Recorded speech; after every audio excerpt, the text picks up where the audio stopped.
Vous êtes propriétaire d'une maison ou d'un immeuble bâti situé dans une copropriété et vous trouvez ce statut contraignant et inadapté à votre situation. Vous voulez en sortir pour avoir les mains libres pour gérer votre patrimoine et vous ne savez pas comment faire. Bonjour à tous, je m'appelle John Copro. Dans cette vidéo, je vais vous expliquer comment sortir du statut de la copropriété et attention spoiler, c'est possible, mais pas toujours très simple. Allez, c'est parti, juste après ça.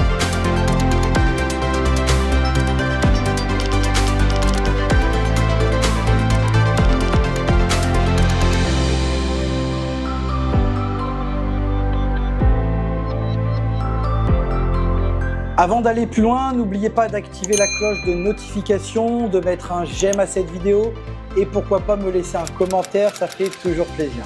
Pour bien comprendre pourquoi vous ne pouvez pas simplement quitter une copropriété comme on quitte une colocation, il faut revenir à la base. Une copropriété, qu'est-ce que c'est? C'est quand un immeuble est divisé en plusieurs lots constitués de parties privatives, notamment une maison, un appartement ou encore un parking, à laquelle on applique une quote-part de parties communes attachée à votre lot, donc par exemple le hall, la toiture, l'ascenseur. Le tout encadré par la loi du 10 juillet 1965.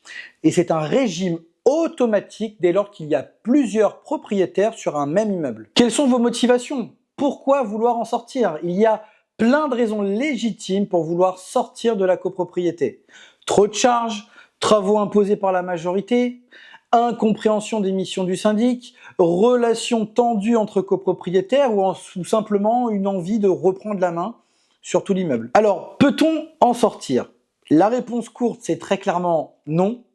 Vous ne pouvez pas simplement sortir tout seul d'une copropriété. Mais la réponse longue, c'est très clairement oui, dans un certain cas bien précis. Je vous propose donc 3 scénarios. Premier scénario, le cas où vous rachetez tous les lots de la copropriété. Si vous parvenez à acheter l'ensemble des lots de l'immeuble, vous devenez donc unique propriétaire. À ce moment-là, vous pouvez mettre fin au régime de la copropriété avec l'aide de votre notaire. Il faudra donc radier le règlement de copropriétaire et publier les modifications au service de la publicité foncière. C'est un cas qui est très courant dans les petites copropriétés de quelques lots. On parle ici de monopropriété. Deuxième scénario, celui d'une division en volume. C'est une technique utilisée très souvent dans les grands ensembles immobiliers ou les projets mixtes. Par exemple, des copropriétés mêlant commerce, bureaux et logement.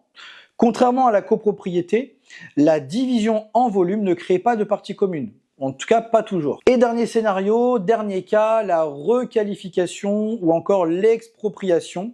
Il s'agit d'un cas extrême, vous l'avez compris, si l'immeuble est déclaré insalubre ou est frappé d'arrêté de péril, la copropriété peut être dissoute de force, bien sûr, par la collectivité. Cela peut aboutir à une démolition, un rachat public ou à un projet de réhabilitation. En bonus, je vous donne 2 exemples de cas que l'on peut rencontrer régulièrement.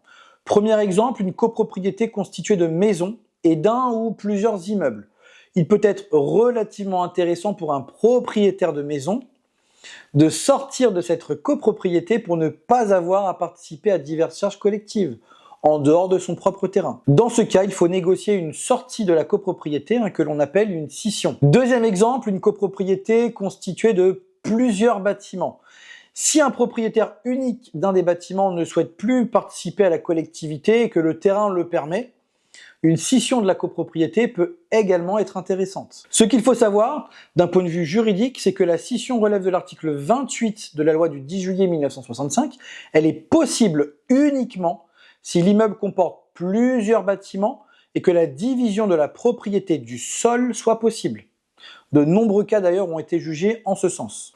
Alors quelles sont les démarches? Voici les étapes clés à suivre. Petit 1, faire appel à un notaire spécialisé pour étudier le projet. Petit 2, contacter un géomètre expert si division en volume. Petit 3, vérifier les règles d'urbanisme applicables, bien sûr, c'est important. Et petit 4, préparer un budget pour les frais notariés, géomètres et toutes les publications administratives. Et surtout, faites-vous bien accompagner juridiquement car c'est une opération sensible. Petit 5, une première assemblée générale dite spéciale devra statuer sur la sortie de votre immeuble ou de votre maison. Exemple, si plusieurs bâtiments, chaque bâtiment devra donc donner son accord. Petit 6, une seconde assemblée générale, dite ordinaire ou extraordinaire, devra approuver le modificatif au règlement de copropriété validant la scission. Ces votes se font dans les conditions de l'article 25 de la loi du 10 juillet 1965, c'est-à-dire la majorité absolue, soit 50% des tantièmes totaux de la copropriété plus une voix. Pour conclure, résumons la situation. Peut-on sortir d'une copropriété? Oui, mais pas tout seul. Il faut soit racheter tout l'immeuble, soit restructurer juridiquement l'ensemble. Dans tous les cas, c'est un projet qui demande de la rigueur et un bon accompagnement.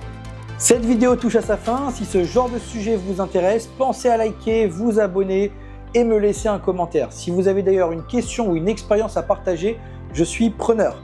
Et je vous dis à très bientôt pour une nouvelle vidéo.